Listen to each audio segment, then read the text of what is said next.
Olá, eu sou Viviane Cesarino e este é o Memórias do Poder Legislativo. Um processo democrático não se encerra depois das eleições. Muito pelo contrário, não basta só lembrar o nome do seu candidato um tempo depois. É quando começa o mandato de um representante que o cidadão pode e deve concentrar forças no acompanhamento do trabalho. Será que o deputado ou o vereador que você escolheu participa das comissões ou falta bastante? Será que ele propõe projetos de lei de interesse público? E como será que ele gasta as verbas de gabinete? Transparência e prestação de contas, duas ferramentas que vieram para ficar. Bom, para facilitar, existem movimentos que acompanham tudo e depois publicam os resultados, como o voto consciente. O nosso entrevistado de hoje foi escolhido pelo voto consciente como o deputado mais atuante do estado em 2006. Hamilton Pereira cumpriu 5 mandatos como deputado estadual. Foram 20 anos aqui. Ele criou 39 leis num trabalho que ele chama de pluritemático. Falei certinho? Certinho. Pluritemático. Muito obrigada pela participação aqui no Memórias, é um prazer. Eu que agradeço, Viviane, uma saudação especial aqui para todos os telespectadores e telespectadoras da TV Assembleia. O que seria esse mandato pluritemático? Quando tomei posse na Assembleia Legislativa no dia 15 de março de 1995, primeira coisa foi fazermos um planejamento estratégico. E nesse primeiro planejamento estratégico do mandato, nós definimos que o mandato ia ser um mandato de todas as causas. Não recusaríamos nenhum tipo de demanda, né? Todas as demandas que nos viessem ao mandato, nós procuraríamos, se não soubéssemos, procuraríamos estudar, aprender sobre o assunto, para que dessemos conta daquelas demandas. Então, a partir dali, nós fizemos essa formulação, será um mandato pluritemático. Então, trabalhamos com agricultura, com segurança, com saúde, com educação, com meio ambiente. Bom, o senhor pertence ao PT, o Partido dos Trabalhadores, foi eleito pelo PT, Sim. E questões sociais, eu imagino que deviam chegar bastante. Muito. Questões sociais, eu sou do interior, né? Eu sou Sorocaba, e uma região, a mais nova região metropolitana do estado. A gente ainda vai falar bastante dessa região metropolitana, né? Isso, e é uma região que demanda muito na área ambiental, na área da agricultura, na área do trabalho, né? A minha origem, inclusive, vem do movimento sindical, do sindicalismo, dirigente sindical. Então, a gente interagiu muito com os sindicatos representantes de trabalhadores, as entidades representativas de classe. O envolvimento do senhor com a política começou como, deputado? Começou assim, exatamente assim, né? Eu, torneiro mecânico, trabalhando dentro de uma grande metalúrgica. Foi no chão da fábrica mesmo? Foi brigando ali pelos interesses dos trabalhadores, os nossos colegas de trabalho. Eu acabei sendo indicado e fui eleito vice-presidente da CIPA em 1976. E a partir dali começamos a nos aproximarmos da política através do movimento sindical e acabei indo parar no Partido dos Trabalhadores. Isso, né? lá em Sorocaba? Lá em Sorocaba, exatamente. E o movimento sindical lá era forte, tão forte como em São Bernardo? Muito forte, porque nas greves da segunda metade dos anos 70, muitos metalúrgicos demitidos e mesmo colocados na lista negra em São Bernardo do Campo acabaram se deslocando para aquela região e acabaram se tornando lideranças sindicais. Foi com esses companheiros, inclusive, que a gente foi para dentro do sindicato depois. E aí o senhor começou ali, então, uma liderança interna ali, nesse movimento sindical. Exatamente. Mas como é que foi a chegada aqui? Como é que foi essa questão de se tornar um candidato? Em 1992, teve uma eleição municipal. E o Partido dos Trabalhadores, os nossos vereadores não queriam encarnar essa candidatura para a prefeitura. E o movimento sindical achou por bem me indicar naquela oportunidade. Eu era um ilustre desconhecido na política, né? Eu era conhecido em porta de fábrica, das assembleias do sindicato, mas uma tarefa que me foi delegada principalmente pelos companheiros oriundos do movimento sindical, eu acabei me tornando candidato a prefeito naquela oportunidade. Como Sorocaba já tinha mais de 200 mil eleitores, e nós tínhamos debates nas universidades, debate na televisão, debate nas escolas, eu acabei me tornando conhecido, né, com televisão, 2 turnos, acabei indo para o segundo turno, perdi aquela eleição para a Prefeitura de Sorocaba por 2,5% dos votos. Nossa, por nada. Então, me tornei muito conhecido, a televisão acabou levando a minha imagem, que era gerada de Sorocaba até Itapetininga, Itapeva. Eu acabei me tornando conhecido em 1994. Esses mesmos companheiros me lançaram candidato a deputado estadual e aí eu consegui me eleger, sem nunca ter sido vereador. Pois é, isso que eu ia falar. O primeiro mandato do senhor foi como deputado estadual. Deputado estadual. O que não é muito comum, né? Porque na maioria das vezes o candidato já passa pela Câmara, né, de vereadores. Ou foi vereador, ou foi vereador, ou foi prefeito. Quer dizer que quando o senhor chegou, o senhor falou planejamento estratégico. Foi um termo que eu nunca tinha escutado na política, né? A gente escuta em empresa, em assunto corporativo. E faz diferença? Faz diferença, Viviane. Veja, Aristóteles definiu política, né, como ciência que trata do bem comum, comunitário. Então, nós, desde o princípio, procuramos seguir, né, esse princípio. Como nós vamos atuar para o bem comum, quer dizer, a comunidade enfrenta problemas nas mais diversas áreas, de ordem ambiental, educacional, segurança pública, saúde. E nós, então, começamos a legislar tudo que aparecia. Bom, vamos estudar, né, esta questão. Não conhecíamos muito de saúde pública, por exemplo, ou da legislação ambiental, fomos aprendendo. Eu diria que o mandato de deputado estadual se revelou como uma grande universidade, porque ela te dá uma diversidade muito grande de temas para trabalhar, e na medida em que você vai estudando esses temas, você vai aprendendo demais, né? Aprendendo muito. Foi assim que nós chegamos a essas 39 leis estaduais. Bom, eu imagino que deva ser um aprendizado mesmo em tudo, até no falar, né? No plenário, exatamente, na colocação ali de ideia. Se bem que o senhor já tinha falado bastante ali, né? Para todo mundo na fábrica, mas é um pouquinho diferente. Totalmente. E o trabalho nas comissões, o que o senhor achou? Assim, qual foi a primeira impressão quando o senhor chegou? Cheio de ideias, assim. Como eu cheguei já trazendo algumas demandas do movimento sindical, eu procurei me localizar aqui na casa, concorrendo primeiramente à Comissão de Relações do Trabalho. Eu presidi por 3 vezes essa comissão, né? Então, nós tivemos lutas bonitas pela Comissão de Relações do Trabalho, como, por exemplo, a Marcha Global contra o Trabalho Infantil.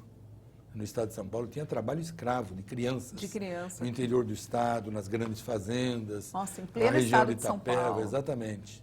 E nós fizemos com o Ministério do Trabalho a Marcha Global de Combate ao Trabalho Infantil, e isso acabou abrindo caminho, através da Comissão de Relações do Trabalho, para um trabalho muito grande interagindo com o movimento sindical. E como é que foi essa questão de ir trabalhando aqui na Assembleia e conquistar um espaço? A bancada do partido era grande nessa época? Porque o senhor é uma figura de muito respeito aqui, né? O senhor deixou esse mandato agora em março, então a gente teve a oportunidade de trabalhar bastante junto. E o senhor é uma figura que impõe respeito, independente, eu acho, um pouco dessa questão de partido, né? Que se olha muito. Como é que foi conquistar isso? Como é que se conquista isso?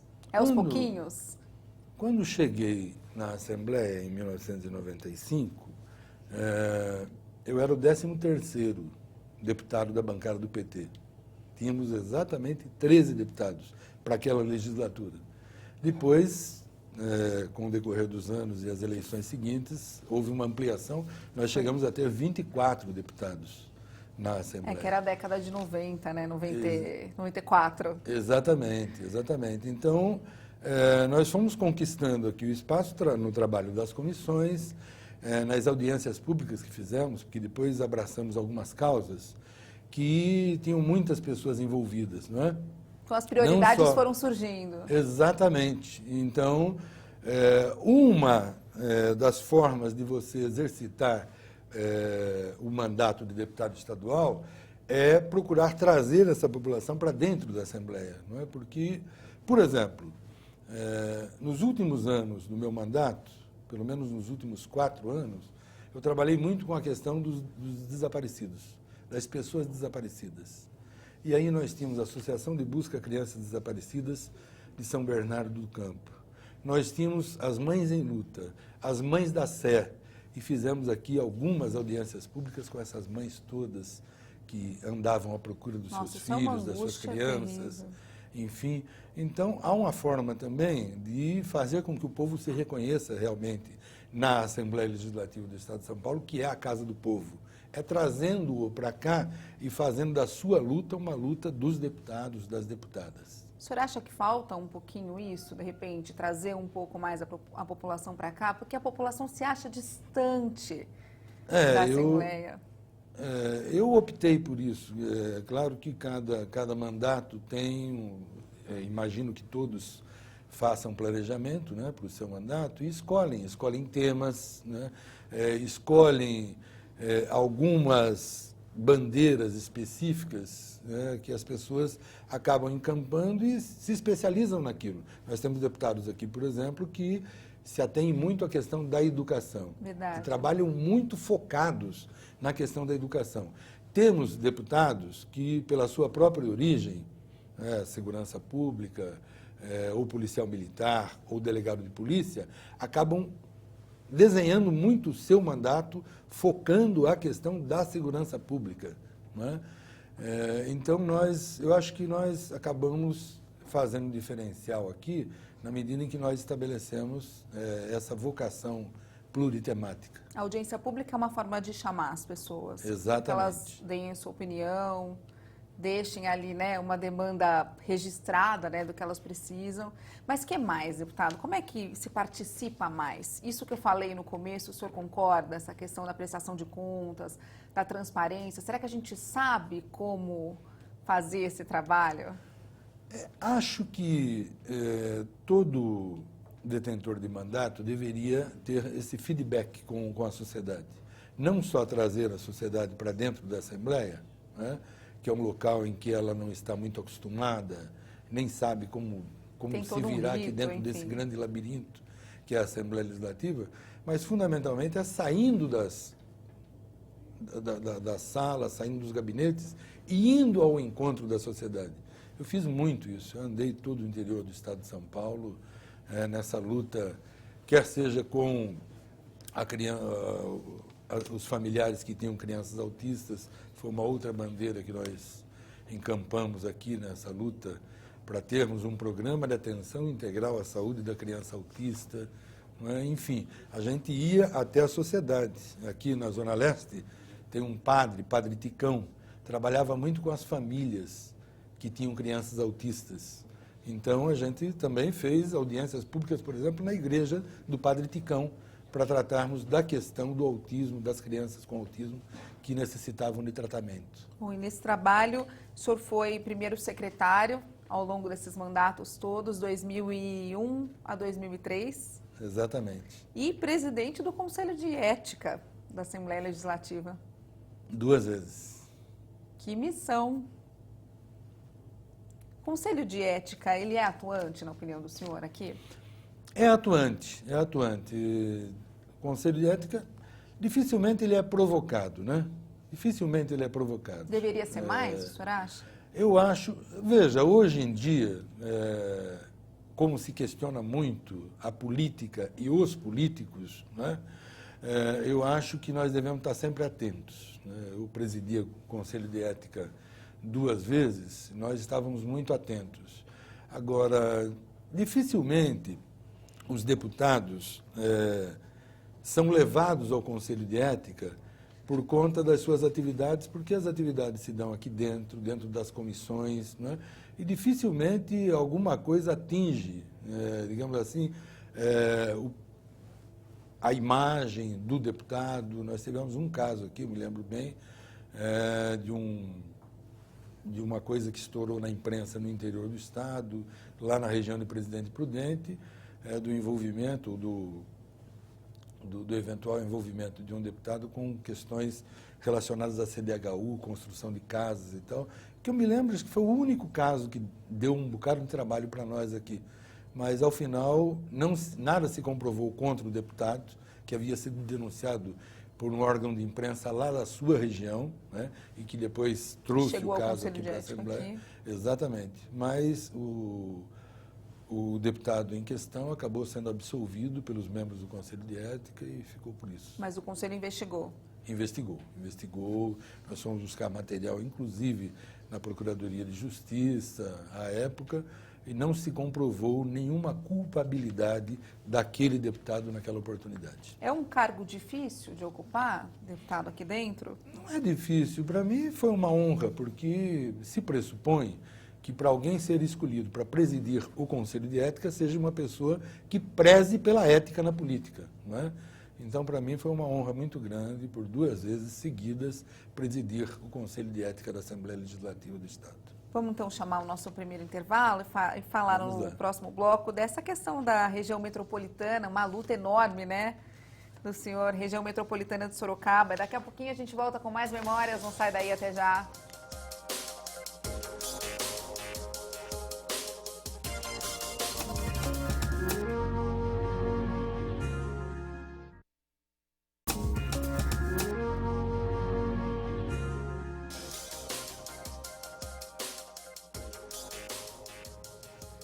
De volta com Memórias do Poder Legislativo, a gente continua a nossa entrevista com o deputado Hamilton Pereira, um homem que passou 20 anos aqui na Assembleia Legislativa. Bom, deputado, eu queria, antes da gente falar dessa questão da região metropolitana de Sorocaba, que é uma questão que a gente pode explorar bastante, e eu estou muito interessada em saber o que tem de benefício quando uma região se torna, né, uma região metropolitana. Vamos falar um pouquinho mais dessa questão do sindicato, diferenças, né, e semelhanças de se fazer política no sindicalismo e aqui. Pois não. Não há muita diferença, né? Porque, na realidade, tratam-se ambos, né, tanto a atuação no movimento sindical quanto na Assembleia Legislativa, de cargos de representação. O sindicato, você representa uma determinada categoria, porque os sindicatos no Brasil, a estrutura sindical brasileira, define que cada categoria tem que ter o seu sindicato, cada sindicato tem que fazer a campanha salarial numa determinada data, enfim. Não é? Mas é um cargo de representação, você representa os trabalhadores de uma determinada categoria. A Assembleia Legislativa há uma amplidão maior. Você representa todos os cidadãos do Estado de São Paulo, não apenas aqueles que votaram em você, não é? Mas todos os cidadãos do Estado de São Paulo, com seus direitos, os seus deveres, são representados pelos 94 parlamentares, deputados e deputadas na Assembleia Legislativa. Então, eu diria que a amplitude é o que diferencia, mas a representação é um cargo de representação, exatamente. Deputado, e a questão da oposição? Muito tempo aqui como oposição, né? Eu peguei um momento muito rico na Assembleia. Quando cheguei aqui, o governo do PSDB também se instalou aquele ano, não é? Mário Covas, e começou ali o processo de privatização das instituições estaduais. Eletropaulo, Banespa, Ferrovia. Pegou de cara, assim, já. E nós temos um regimento interno que dava a cada deputado o direito de discutir meia hora, cada assunto, cada tema. Então, nós passamos aqui, nós tivemos noites muitas horas que avançaram madrugada dentro a ponto de nós amanhecermos na Assembleia Legislativa debatendo e lutando para que não fossem privatizados o patrimônio público do Estado de São Paulo, as empresas estatais. Argumentando contra as privatizações, fazendo oposição ao governo neoliberal, ao governo do Mário Covas, e aquele processo de neoliberalismo que rifava, que vendia às empresas estatais o patrimônio público do Estado de São Paulo. É de se lamentar que nós não tenhamos conseguido. Vide hoje a situação da nossa ferrovia. Enquanto toda a Europa investe, né, pesadamente na ferrovia, no sistema ferroviário, no transporte ferroviário, não só de cargas, mas também de passageiros, aqui no estado de São Paulo nós sofremos um desmonte e perdemos a nossa ferrovia. Acabaram-se, inclusive, o transporte de passageiros no estado de São Paulo.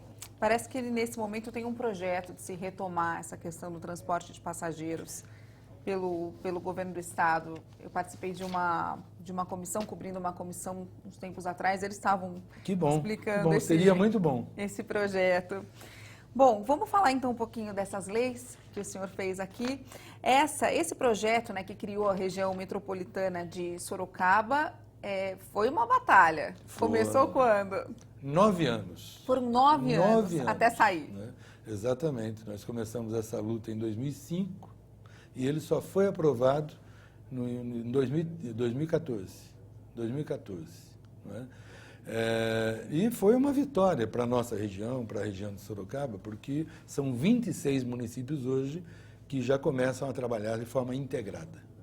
Eu queria saber o que muda para a região. Por exemplo, na questão do transporte, eu sei que melhora muito quando existe uma região metropolitana. É uma união de forças ali que faz diferença, isso. Veja, Viviane, quando se cria uma região metropolitana, cria-se também alguns instrumentos de organização daquela região.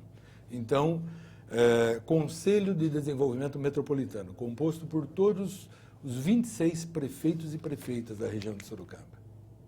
Cria-se uma agência para o planejamento do desenvolvimento metropolitano e um fundo de desenvolvimento metropolitano. É por dentro desses instrumentos, né, do Conselho de Desenvolvimento, da agência e do fundo, que passam os consórcios intermunicipais. Consórcio para o transporte, porque existe um aspecto que é chamado de pendularidade regional. Pessoas que moram no município e trabalham no outro. Pessoas que moram no município estudam no outro. Então, quando você faz um consórcio de transporte intermunicipal, você propicia que você tenha uma tarifa única, por exemplo, para pessoas que moram em municípios diferentes, né, e que estudam e têm que se deslocar para estudar ou trabalhar em outro município. O lixo. Lixo hoje é um desafio, eu diria que é um dos grandes desafios do século XXI, porque é uma coisa insana. Cada município, às vezes, inutilizar uma área estratégica do município para fazer o seu aterro sanitário, que tem um certo tempo de vida útil, depois se esgota, satura.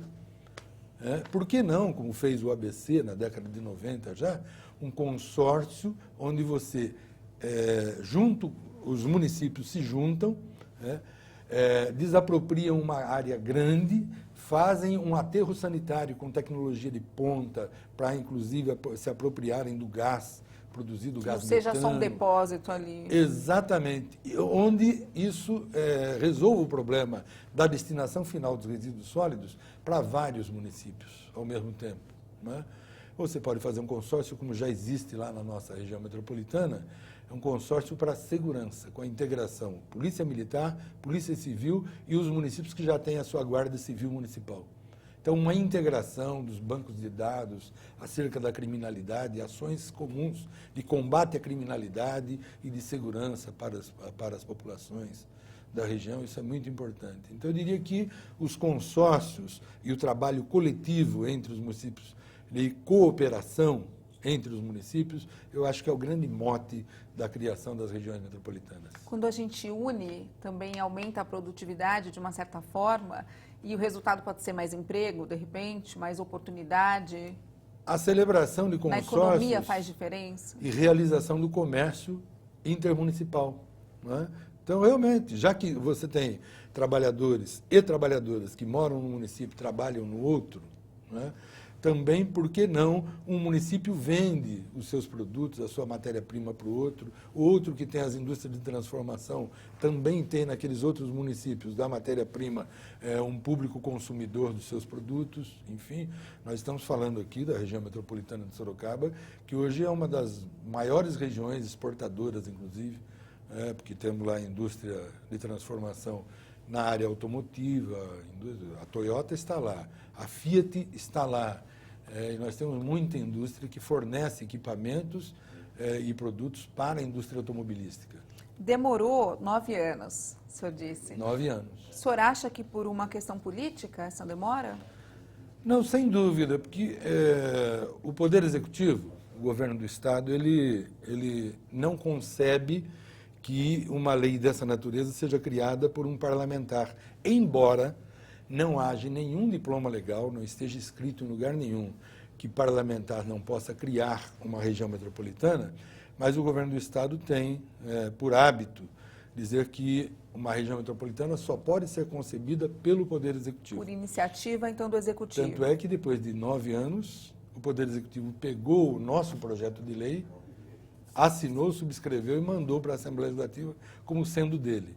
E o mesmo esforço que havíamos feito aqui de conversar com colegas de todos os partidos para aprovarmos o nosso projeto, nós fizemos para aprovarmos esse projeto que foi do Executivo, da lavra do Executivo, embora fosse cópia fiel do nosso projeto. O senhor de lei. ficou chateado com isso, Não, apesar de ter em ficado absoluto. feliz com a decisão, né, de Em ter saído? absoluto. Tem matérias, elas são importantes para o coletivo, para a coletividade de uma determinada região, que a gente tem que ter a grandeza de abrir mão, não precisa ser o pai da criança, você precisa ter a grandeza de abrir mão, o importante é que o fato aconteça. E hoje nós temos a região metropolitana de Sorocaba. E que bom que o Executivo encampou isso, entendeu que era importante a criação da região metropolitana e depois mandou para cá também o projeto que criou a Agência de Desenvolvimento, o Fundo de Desenvolvimento. As consequências todas. Exatamente. Deputado, agora alguns não saíram, né? Aí demorou, não sei se demorou, se foi rápido, mas acabou não saindo, como o da classe hospitalar, que é um projeto que o senhor gosta bastante. Exatamente. Veja, a Assembleia Legislativa tem um aspecto que eu acho importante, eu converso muito isso com os deputados, as deputadas, não é? Que é inadmissível. O quê? O papel do Poder Legislativo é a elaboração de leis e fiscalização dos atos do Executivo. Como é que você pode, numa casa de leis, numa casa cujo papel fundamental é criar leis, elaborar a legislação do Estado de São Paulo, você ter, pelo menos quando eu deixei o meu mandato aqui, no último dia 14 de março de 2015, nós tínhamos 867 vetos na ordem do dia da Assembleia Legislativa. Ou seja, projetos de parlamentares que foram aprovados e na hora de serem sancionados, o governador veta o projeto ao invés de sancioná-los. Por outro lado, então, a aprovação... é uma aberração. É uma aberração. Quer dizer, o Poder Legislativo acaba sendo tolhido pelo Poder Executivo de elaborar as leis do Estado. O senhor acha que o contrário também acontece? Uma aprovação quase que total dos projetos que vêm do Executivo? Absolutamente. Aliás, a imensa maioria dos projetos que são aprovados na Assembleia Legislativa são da lavra do Executivo. Por que será que isso acontece, deputado?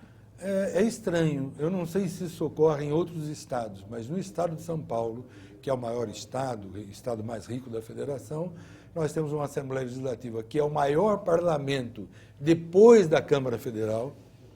O maior parlamento estadual é aqui, a Assembleia Legislativa do Estado de São Paulo, e, no entanto, ela é tolhida no seu papel de elaborar leis pelo Poder Executivo, que acaba vetando a maioria das leis que são produzidas aqui. E eu tive muitos vetos. Um deles, o projeto de lei onde a gente propõe a criação de classes hospitalares. Eu sei que a ciência política está muito interessada em estudar essa relação entre a Assembleia Legislativa e governo do Estado, assim como estuda a relação do governo federal, né, do Poder Executivo com a Câmara dos Deputados, que é uma relação também que às vezes está mais para cá, às vezes está mais para lá, mas muda. Não, é bom que se diga, na Câmara Federal nós temos hoje 3.000 vetos do Poder Executivo, da Presidência da República, sobre projetos de parlamentares também. São 3.000.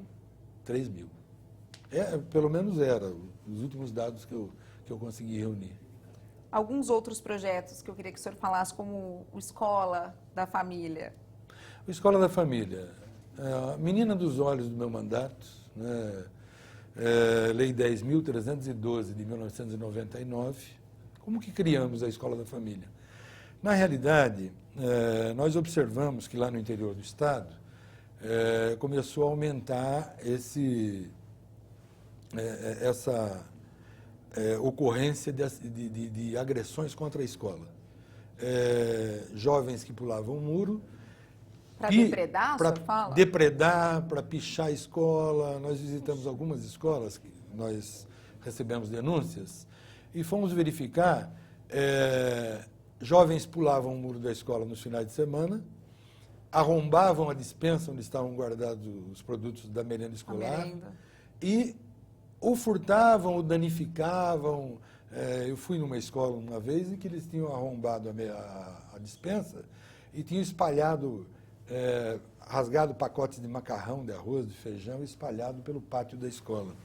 Poxa. Então, nós chegamos à conclusão de que uma maneira de nós coibirmos essa violência contra a escola seria nós abrirmos as escolas e tornarmos as escolas espaços de acolhimento daquela comunidade, daqueles jovens que se sentiam marginalizados da convivência. Aquele aluno que já tinha passado pela escola e que havia ou sido expulso, de alguma maneira se voltava contra a escola.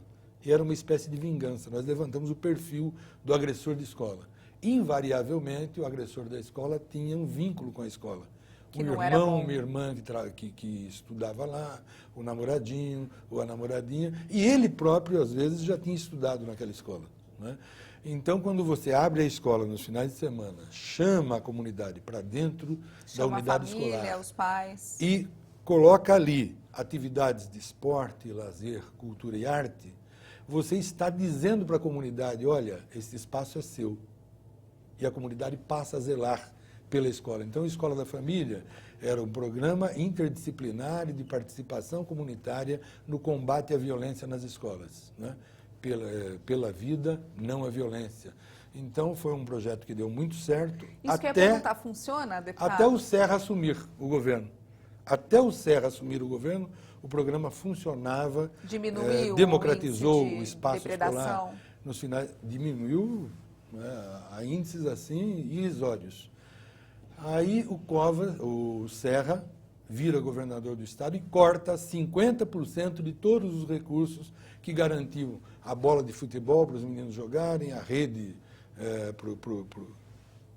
enfim, e os equipamentos de esporte, lazer, cultura e arte, inclusive instrumentos musicais e tudo mais, e aí algumas escolas passam a ser fechadas novamente nos finais de semana. E gradativamente a violência tem voltado para essas escolas que deixaram de exercer o programa Escola da Família nos finais de semana. Imagino como não deve ser triste abrir uma escola e encontrar uma cena dessa, terrível, de tudo espalhado no chão, né, na quadra. Vamos chamar então mais um intervalo. No próximo bloco, que é o nosso último, eu queria que o senhor falasse um pouquinho desses 4 princípios que norteiam o trabalho do senhor. Todos com H, né? Honestidade, humildade, honradez e humanismo. Daqui a pouquinho, então, a gente volta com mais Memórias do Poder Legislativo. Não sai daí, até já.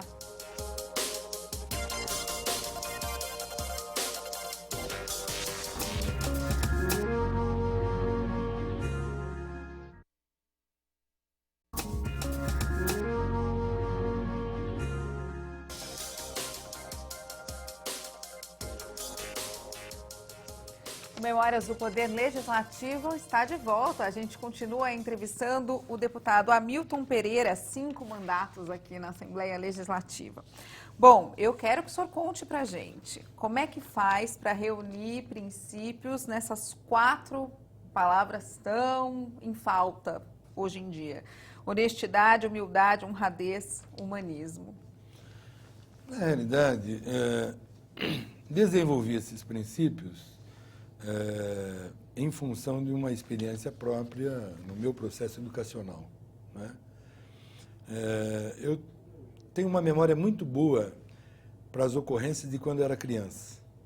Então, eu me recordo perfeitamente quando foi para eu entrar no primeiro ano primário. Meu pai, eu sou o mais velho de 7 irmãos, eu me recordo que meu pai me pôs sentado na frente dele e falou, amanhã você começa na escola. E eu queria que você atentasse para algumas coisas. A escola vai te instruir. Você vai para a escola para aprender geografia, aritmética. Aquele tempo não era matemática. Não era matemática. Era aritmética. Ó, dá mais medo esse nome ainda, Você vai, aritmética. exatamente, você vai aprender a falar direito, vai aprender letras, vai aprender a escrever e tal. Mas preste atenção numa coisa, educação quem dá sou eu. Educação quem dá sou eu. Ai de você se vier uma reclamação da escola, de uma professora ou da diretoria da escola, você vai se haver comigo. Ó, Então, meu pai passou era o muito recado rígido. curto e grosso. Muito rígido. E tinha uma filosofia que educação eram os pais que tinham que dar. A criança tinha que chegar na escola educada, para ser instruída. Mas ela chegava sabendo respeitar os mais velhos, respeitar a professora, os colegas, enfim. Né? Então, eu observava meu pai, um pedreiro, ele desencarnou com 79 anos de idade, pedreiro a vida toda, mas muito rígido na questão de princípios. E Eu muito sábio, comecei né? a pensar sobre os princípios do meu pai, né? E ele falava um pouco disso, daí eu enumerei, né? Os chamados 4Hs. Eu falei, meu pai tinha esse comportamento pautado por isso. E eu trouxe isso para a política, né? Que é o que eu chamo o indivíduo 4Hs. Ser honesto, princípio basilar de qualquer coisa. Não mexa no que é dos outros. Cuide daquilo que lhe pertence. Humildade. Isso meu pai dizia muito. Não deixe subir na cabeça. Se um dia você for gente, ele me dizia, se um dia você for gente na vida, não deixe subir na cabeça. Seja qual cargo ou função que você ocupar, respeite os outros. Tenha humildade, nunca pise nos de baixo. Pelo contrário, estenda a mão, ajude os que estão de baixo a subir. Então, humildade. Honradez, sinônimo de dignidade. O dia que você perder a sua honra, a sua dignidade, você perdeu o seu maior patrimônio. Esse é o maior patrimônio do ser humano. E humanismo. Humanismo, saber se colocar no lugar do outro. Nossa, como isso é Para importante. legislar a causa do outro, para sentir o que o outro sente, procurar sentir. Eu fiz aqui algumas audiências públicas com delegados do DHPP sobre a questão das pessoas desaparecidas no Estado, e um dia eu fiz esse debate com um delegado. O delegado falou, não há o que fazer, a pessoa desaparece, é como se ela tivesse sido abduzida por seres espaciais, que a gente não encontra nem o rastro mais. Eu falei, doutor, o senhor tem filhos? O senhor tem netos? Eu tenho filhos e tenho netos. Se é um filho da gente, a gente não deixa pedra sobre pedra para encontrar. Então vamos fazer a mesma coisa pelos filhos das mães da Sé, das mães em luta, sabe, das pessoas que perderam um ente querido. É se colocar no lugar do outro. E dizia para ele, doutor, é tão difícil para o senhor se colocar no lugar do outro. E se fosse o meu filho, se fosse a minha neta que tivesse desaparecido? E a reação dele? Ele fica sem palavras, né? Desmontou. Fica sem palavras, não tem o que dizer.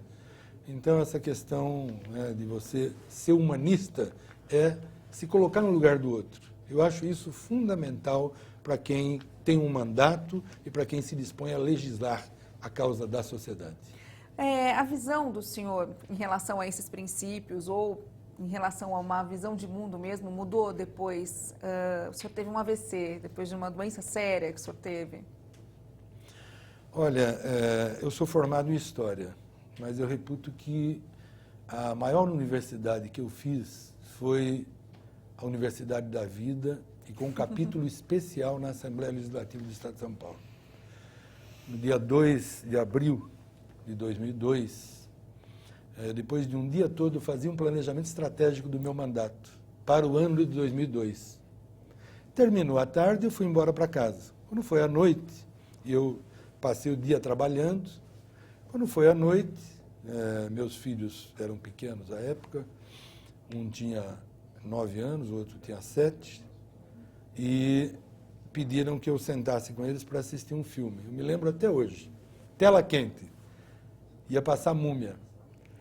Pai, vai passar um filme aqui, é um filme de medo. Você assiste com a gente? Assistimos. Que fofo. Assistimos. Eles foram para a cama e eu fui para o quarto. Quando eu entrei no quarto, a minha esposa pediu um copo d'água. Eu fui até a cozinha, peguei um copo d'água, voltei. Quando eu entrei no quarto, eu sofri um apagão. copo caiu, quebrou, eu caí também, e já caí desmaiado, sem sentidos. A Virgínia ficou apavorada, Virgínia, minha esposa. Nossa, claro, imagina. Chamou um amigo que a Desespero. gente tinha, ela não sabia o que fazer, para quem apelar, lembrou-se de um amigo, trabalhava aqui com a gente, era um motorista nosso aqui da Assembleia e tal, e morava pertinho de casa. Ele foi para lá correndo, teve a ideia de chamar o resgate me levou para um hospital. Chegou lá, imediatamente eles fizeram uma tomografia e constataram que eu estava tendo uma hemorragia cerebral, né? Então, lá em Sorocaba, os médicos não quiseram mexer, viram a gravidade do problema e falaram, olha, ele tem que ser levado para São Paulo, lá tem tecnologia, tem equipe e tal, leva para o Albert Einstein. Me puseram numa ambulância UTI e me trouxeram aqui para o Albert Einstein. E aqui eu passei por uma cirurgia e depois fiquei vários meses para me recuperar, fazendo fisioterapia e tal. Teve um pouquinho de sequela no começo, né? Mas eu acho que assim, aquele momento foi muito especial, foi um divisor de águas na minha vida. Porque mesmo com deputados e deputadas aqui com quem eu já tinha tido discussões ríspidas, né, de ordem ideológica e tudo mais, eu não tinha dinheiro, eu nunca juntei dinheiro, nunca juntei grande patrimônio, eu não tinha como pagar a conta do hospital. O Walter Feldman era o presidente da Assembleia, era médico, ele foi uma das primeiras pessoas que me visitou lá na UTI do Albert Einstein. Ele voltou para cá, reuniu os deputados e deputadas e propôs a eles que eles fizessem uma cotização, autorizando o banco, onde é depositado o salário dos deputados, a fazerem um desconto de R$50 por mês durante 10 meses para me ajudar a pagar a conta do hospital e tal. De 94 deputados e deputadas, 88 assinaram aquela lista. Então, quando eu me recuperei, que eu voltei para a Assembleia, isso foi um dia inesquecível, porque Walter Feldman estava presidindo a sessão, ele interrompeu a sessão, chamou a atenção para a minha pessoa, eu vinha entrando no plenário, todos os deputados se levantaram, começou uma salva de palmas, foi uma coisa muito forte, muito emocionante. Nossa, imagina. E eu pedi então a palavra, fui para a tribuna para agradecer a todos e a todas, por aquela prova de carinho, de respeito, de solidariedade, de humanismo. De humanismo, que a gente falou tanto. Então, isso, é claro que mexe com você, mexe com os teus sentimentos, né? E eu passei, a partir daí, a respeitar muito mais cada colega, cada deputado, cada deputada, independentemente da cor partidária, de que partido seja. Hoje eu posso dizer que eu sou amigo dos 94 e respeito muito o trabalho de cada uma delas. Então, esse foi um divisor de águas na minha vida, me ensinou muito a questão da humildade. Da humildade, do respeito. Foi muito bonito o que eles fizeram. Foi muito bonito, muito bonito. Muito obrigado. Deputado, a gente está chegando no finzinho do nosso programa. Eu queria perguntar um pouquinho, nesses 4 minutinhos que faltam, da situação atual do país, uma situação difícil, de crise econômica, de crise política, ninguém sabe o que vai acontecer, um processo de impeachment da presidente Dilma agora oficialmente, né, aberto pelo presidente da Câmara, Eduardo Cunha. O PT, partido do senhor, sendo muito criticado por essas denúncias de corrupção. Eu queria saber, a gente pode continuar acreditando nessa política? Podemos sim. Eu sou muito otimista. Eu acho que o Brasil já enfrentou crises. Eu me recordo de 86, eu estava na direção no Sindicato dos Metalúrgicos de Sorocaba, quando quebrou o Plano Cruzado. Sarney era o presidente da República, quebrou o Plano Cruzado e, imediatamente, houve um desemprego em massa. Nós chegamos a quase 20% da mão de obra economicamente ativa deste país desempregada. Inflação bateu em 80% ao mês. Nossa. Ao mês. A pessoa ganhava 1.000 no começo do mês, chegava com 800, com 200 no final do mês. Nada. 80% de inflação ao mês, corroendo o poder aquisitivo, os salários de todo mundo, faltando comida, faltando carne, faltando leite, enfim. Uma crise que dava a impressão que a gente nunca ia superar Que aquilo. não tinha luz no fim do túnel. E superamos. Porque há uma coisa que eu quero chamar a atenção dos telespectadores. O Brasil é muito maior do que qualquer crise, né? É uma imensa nação de 200 milhões de brasileiros e brasileiras, que é um povo... Olha, quando eu pesquisei para o projeto que criou o programa de doação de medula óssea, eu descobri uma coisa extraordinária. O Brasil é possivelmente o país de maior miscigenação de raças do planeta. Então aqui nós temos pessoas de todas as etnias, de todos os cantos do planeta, que se reuniram aqui no Brasil. É um povo extremamente trabalhador, um povo extremamente solidário, né? E não tem esse negócio de todo mundo é igual. Eu sou contra a generalização, sou otimista pela própria natureza. O Brasil é muito grande, maior do que qualquer crise. Esse povo tem uma capacidade de trabalho, de superação, né? É o povo da esperança, é o povo do trabalho. Nós vamos superar isso. Um dia no futuro nós vamos nos encontrar novamente. Você vai dizer que você tinha razão daquilo que você falou. Vamos fazer uma outra entrevista, uma outra reportagem. O Brasil vai dar a volta por cima. A presidenta Dilma não tem uma única mancha na sua vida pregressa. É uma pessoa extremamente honesta, trabalhadora, capaz, competente, e nós vamos superar isso. Não vai ter impeachment, coisíssima nenhuma, porque o voto dos 54 milhões de brasileiros que elegeram a presidenta da República tem que ser respeitado. É um absurdo alguém que está envolvido até a raiz do cabelo com corrupção, né? Eduardo Cunha, tentar um impeachment contra uma pessoa honesta, uma pessoa firme nos seus propósitos, como é a presidenta da República, Dilma Rousseff. Deputado, muito obrigada pela entrevista. Nosso encontro futuro está marcado, então, hein? Tá certo. Vamos ver o que vai vamos dar. Superar. Vamos ver o que vai dar. E olha, esses 4 princípios do senhor são demais. Parabéns. Eu quero agradecer a você, Viviane, a toda a equipe da TV Assembleia. Eu acho que a TV Assembleia faz um trabalho. Eu assisto muito a TV Assembleia. Assisti, inclusive, a uma entrevista como esta com o Expedito Soares. Expedito Soares foi um deputado extraordinário do PT, lá no comecinho, na primeira legislatura, eu acho. Verdade, na criação do partido. Trabalhadores aqui na Assembleia. Então, vocês da equipe da TV fazem programas extraordinários do ponto de vista da formação, da cultura do nosso povo. Eu quero agradecer esse espaço e essa oportunidade. Um grande abraço, meu agradecimento a todos vocês. Obrigada. É isso, Memórias do Poder Legislativo fica por aqui. Muito obrigada pela sua audiência e até a próxima.